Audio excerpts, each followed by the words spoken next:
સમાચારમાં આગળ વાત કરીએ સાબરકાંઠાથી તો સાબરકાંઠા જિલ્લાના હિંમતનગર આરટીઓમાં હવે ડ્રાઇવિંગ લાયસન્સ માટેની ટેસ્ટ પ્રક્રિયા વધુ આધુનિક અને પારદર્શક બની ગઈ છે।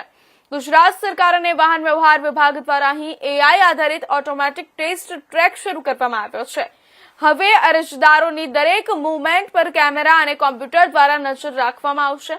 ટેસ્ટ પૂર્ણ થતાં જ અરજદાર પાસ કે ફેલ થયો તેની પણ મોબાઈલ મેસેજ દ્વારા મળી જશે માહિતી અને આ નવી સિસ્ટમથી અરજદારોને મોટી રાહત મળી રહી છે।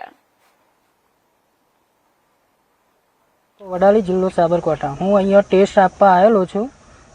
ટેસ્ટ આપવા આવ્યા એના પહેલાં 10-15 મિનિટ પહેલાં વિડીયો અંદર બતાવવામાં આવે છે તે જોઈ લેવું ફરજિયાત। જોઈને જ પછી કમ્પ્લીટ જ અંદર જોઈને જ પછી ડ્રાઇવિંગમાં જઈને ટેસ્ટ આપવો અને સિગ્નલ એ દરેક જગ્યાએ જોવું। લાલ હોય તો ઊભું રહેવું, લીલી હોય તો પછી ગાડી ચલાવી એ રીતના ટેસ્ટ આપવાનો હોય છે દરેક ભાઈઓએ। પહેલા કરતા કેવું લાગ્યું? પહેલા કરતા અત્યારે ઓનલાઈનમાં બહુ સારું છે। તાત્કાલિક મેસેજ પણ આવી જાય છે અને વ્યવસ્થા પણ સારી છે।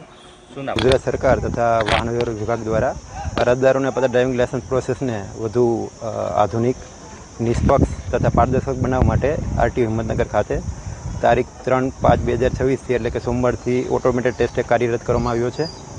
આ ટેસ્ટ ટ્રેકમાં આધુનિક કેમેરા, સેન્સર તથા આર્ટિફિશિયલ ઇન્ટેલિજન્સ પ્રણાલીનો ઉપયોગ કરવામાં આવ્યો છે। આની પાછળ સરકારનો મુખ્ય હેતુ જોઈએ તો જે ડ્રાઈવરો છે વાહન રસ્તા ઉપર જે સારા ડ્રાઈવરો મળી રહે તથા એના કારણે અકસ્માતની સંખ્યામાં ઘટાડો થાય અને રોડ સેફટી વધે એ સરકારનો મુખ્ય હેતુ છે। અરજદારોને ટેસ્ટ આપતા પહેલાં અહીંયાનું ટ્રેનિંગ સેશન આપવામાં આવે છે। એમાં કઈ રીતે ટેસ્ટ આપો એ માટેની માહિતી આપતો વિડીયો આપણે દેખાડવામાં આવે છે। આ ઉપરાંત અરજદાર પોતાની કક્ષાએ પણ યુટ્યુબ ઉપર આનો વિડીયો અવેલેબલ છે। કઈ રીતે ટેસ્ટ આપો એની માર્ગદર્શન મેળવી